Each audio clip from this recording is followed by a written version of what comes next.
എൻ്റെ ജീവിതത്തിൽ ഇതുപോലൊരു പെസഹ ആദ്യമായിട്ടാണ് കേട്ടോ. ശരിക്കും ഈ പ്രാവശ്യം നമുക്ക് പെസഹായ്ക്ക് വീട്ടിൽ പെസഹാപ്പം മുറിക്കത്തില്ലായിരുന്നേ. ജസ്റ്റിയുടെ മമ്മി മരിച്ചിട്ടേ 1 വർഷം ആകുന്നതേ ഉള്ളേ. നമുക്ക് നമ്മുടെ ഫാമിലിയിൽ ക്ലോസ് ഫാമിലി മെമ്പേഴ്സ് ആരെങ്കിലും മരിച്ചിട്ടുണ്ടെങ്കിൽ 1 വർഷം ആയില്ലെങ്കിൽ നമുക്ക് പെസഹ, ബാക്കിയൊന്നും കുഴപ്പമില്ല, പക്ഷേ പെസഹ ആചരിക്കാൻ പറ്റത്തില്ല. അപ്പോൾ അതിൻ്റെ ഒരു വിഷമമുണ്ട്. പിന്നെ അത് കഴിഞ്ഞ് തന്നെയല്ല, എനിക്ക് ജോലിയും കൂടെ ആയിരുന്നേ. ഞാൻ ഓഫ് റിക്വസ്റ്റ് ചെയ്യാൻ മറന്നുപോയി. അതുകൊണ്ട് പെസഹായ്ക്കും ഗുഡ് ഫ്രൈഡേക്കും ഒക്കെ എനിക്ക് ജോലിയും വന്നു. അതും ഇച്ചിരി വിഷമമുള്ളൊരു കാര്യമായിരുന്നു.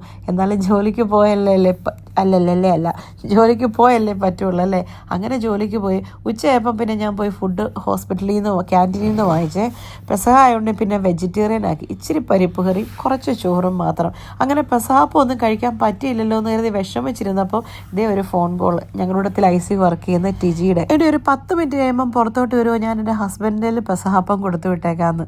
അങ്ങനെ കുറച്ച് കഴിഞ്ഞപ്പോഴത്തേനും ടിജിയുടെ ഹസ്ബൻഡ് അലക്സ് ഞങ്ങൾക്കുള്ള പെസഹാപ്പമായിട്ട് വന്നു കേട്ടോ. കണ്ടോ, നമ്മൾ മനസ്സിൽ വിഷമിക്കുമ്പോൾ നമുക്ക് ദൈവമായിട്ട് ഓരോന്ന് കൊണ്ടുത്തരുന്ന വഴി. ഞാൻ എപ്പോഴും പറഞ്ഞിട്ടില്ലേ, നമ്മൾ എന്തെങ്കിലും ആഗ്രഹിച്ചാൽ അങ്ങനെ അന്ന് എവിടുന്നെങ്കിലും കിട്ടും. പിന്നെ ഞങ്ങളെല്ലാവരും കൂടെ ആ അപ്പമൊക്കെ മുറിച്ച് കഴിച്ചു. ഇത് ശരിക്കും പെസഹാപ്പം അല്ല, ഇത് ഈ മർത്തോമ്മക്കാരൊക്കെ വട്ടയപ്പമാണ് പെസഹായ്ക്ക് ഉണ്ടാക്കുന്നത്. അതാണേ. അങ്ങനെ പെസഹാപ്പമൊക്കെ കഴിച്ച് ജോലിയും കഴിഞ്ഞ് വീട്ടിൽ ചെന്നപ്പോഴത്തേനും ജസ്റ്റിയും കൊച്ചും പള്ളിയിൽ നിന്ന് വന്നു.